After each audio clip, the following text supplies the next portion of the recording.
안녕하세요, 병철이 형입니다. 여러분은 문제가 생기면 어떻게 하시나요? 저는 카페로 갑니다. 진짜예요. 사업하면서 큰 문제가 생길 때마다 저는 혼자 카페를 갑니다. 조용한 카페면 더 좋아요. 출장 가면 호텔방에 혼자 있고요. 가끔은 아무도 없는 라운지에 앉아 있기도 합니다. 그리고 항상 하는 행동이 하나 있어요. 노트와 펜을 꺼냅니다. 기왕이면 깨끗하고 어, 촉감 좋은 펜이면 더 좋아요. 이 이야기를 하면 어떤 분들은 그렇게 얘기합니다. 민 대표님은 생각이 많으시네요. 그런데 저는 반대로 생각합니다. 생각이 너무 많으면 문제를 못 풀어요. 오히려 생각을 꺼내야 됩니다. 머릿속에 있으면 400억짜리 문제인데 종이에 적으면 의외로 400만 원짜리 문제인 경우가 많거든요. 최근에 어느 날 400억 원의 빚을 진 남자라는 책을 읽었습니다. 그 이유는 제가 활동하는 무명살롱이라는 독서 모임에서 이 책을 이번 달 책으로 선정됐기 때문이에요. 하지만 저는 이 책을 그 전에도 세네 번 정도 읽었던 적이 있고 제가 아끼는 동생들과 선 후배들한테 굉장히 많이 추천했던 책이기도 합니다. 제목이 강렬하죠? 400억. 솔직히 처음에는 저도 제목 때문에 읽었었어요. 도대체 어떤 사람이길래 400억 빚을 졌을까? 그런데 다 읽고 나니까 400억은 기억에 그렇게 크게 남아있지 않아요. 대신 다른 것들이 많이 남아 있습니다. 아, 문제는 커지는 게 아니라 쌓이는 거구나. 이게 오늘의 이야기예요. 문제는 갑자기 생기지 않는다. 여러분, 살면서 갑자기 생긴 문제 있으셨습니까? 저는 별로 없었어요. 돌아보면 대부분 전조 증상이 있었거든요. 갑자기가 아니었던 거예요. 건강도 그래요. 어느 날 갑자기 살이 10kg이 찌지 않습니다. 저도 가끔 체중계에 올라가서 놀랄 때가 있어요. 이거 누구 몸무게지? 이렇게 많이 쪘나? 그런데 생각해보면 다 알고 있습니다. 치킨 한 마리가 만든 몸이 아니라는 것을요. 1년 동안 먹은 치킨의 결과이죠. 사업도 똑같습니다. 저자가 400억 원의 빚을 지게 된 것도 어느 날 아침에 일어나 보니 생긴 게 아니에요. 수많은 문제, 수많은 잘못된 판단, 수많은 방치, 그런 것들이 쌓여서 결국 400원이 된 겁니다. 그러니까 400억이라는 빚도 처음에는 40만 원짜리 작은 문제들이 쌓여서 결국 400억이 된 것이죠. 그런데 이걸 읽으면서 저도 제 경험이 떠올랐어요. 제가 친하고 아끼던 거래처 대표님, 친한 형으로부터 5천만 원 이상을 떼었을 때가 있습니다. 한 두 번 정도 된 것 같아요. 사업하면서 5천만 원 정도를 떼인 적이 있는데 그 당시 이 돈은 저한테는 상당히 큰 돈이었어요. 그런데 재밌는 게 뭔지 아세요? 많은 사람들이 이미 전조 증상과 경고를 저한테 다 해줬습니다. 병철이 형, 그 사람 조심하세요. 그 사람 지금 상태가 안 좋습니다.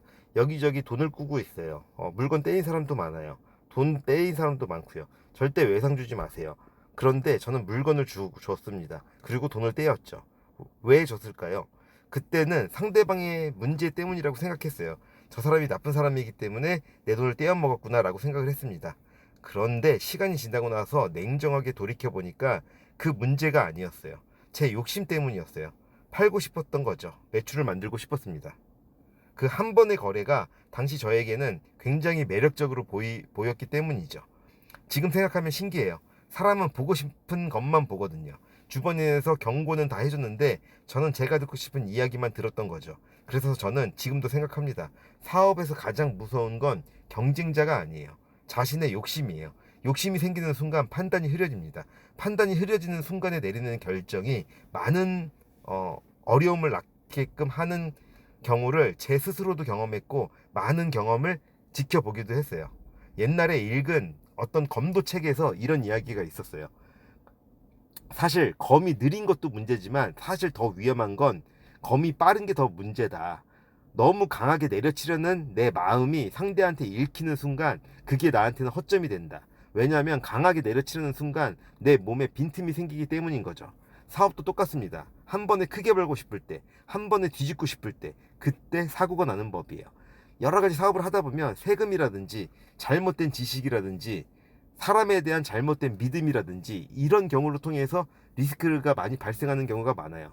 그럴 때 굉장히 무섭죠. 수천만 원의 돈이 날아가니까 지금 이야기하면 여러 가지 문제가 있어도 다 해결됐다고 얘기할 수 있어요. 그렇지만 당시에는 정말 막막했죠. 잠도 안 오고 머릿속에서는 최악의 상상만 계속하게 됩니다. 이거 큰일 났는데? 그런 생각만 계속했던 기억이 나요. 그런데 결국 해결됐습니다. 대출도 받고 방법도 찾고 사람들 도움도 받고 결국 다 지나갔어요. 그리고 다 지나간 순간 깨달았습니다. 내가 해결할 수 없는 문제는 애초에 내 앞에 잘 오지 않는구나. 생각해 보세요. 지금 제 규모에서 1,000억 원짜리 문제가 생길 가능성은 거의 없습니다. 왜냐하면 아직 그 정도 규모가 안 됐거든요. 제 그냥 사고방식이나 제 주위의 모든 시스템적으로 저는 1,000억짜리 문제를 일으킬 수 없는 사람이에요. 결국 내가 만든 문제는 현재 내 수준에서 감당 가능한 범위까지의 문제만 생길 수 있습니다. 문제보다 내가 약한 게 아니라 문제를 해결해내면서 오히려 내가 강해지는 거죠.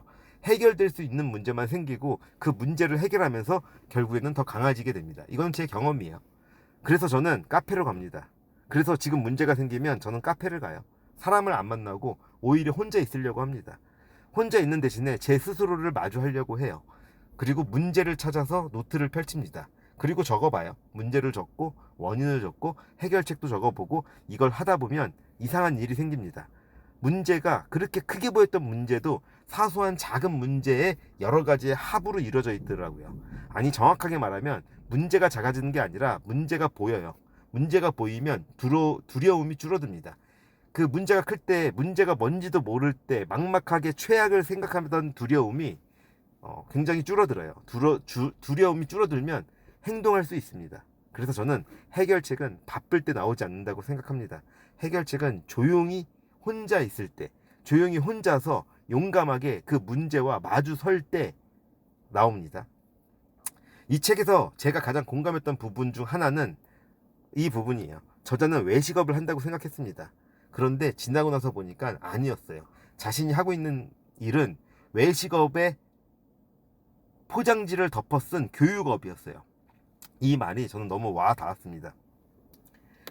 왜냐하면 저도 똑같았기 때문이죠. 저는 야구 글러브를 팝니다. 이게 주요한 제 일이고 업무예요.